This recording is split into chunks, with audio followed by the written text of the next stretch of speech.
城市內車來車往，但係完全冇污染，有冇可能實現呢？近年興起嘅氫能交通可能就係答案。氫能發電係指透過燃料電池將氫氧反應嘅化學能轉為電能。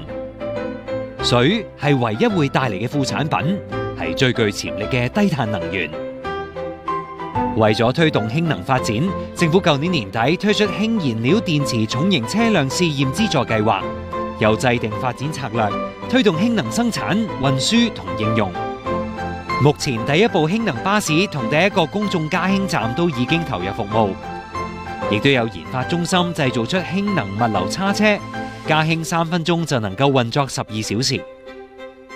電力公司亦都積極探討氫能發電嘅可能性，例如逐步喺燃料入面增加氫氣，以過渡到採用100%氫能。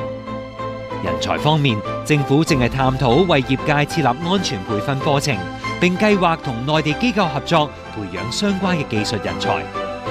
多管齊下，輕裝上陣，香港物流有望走喺全球低碳技術嘅領先位置。融入國家發展，鞏固國際優勢，團結香港，聯通世界。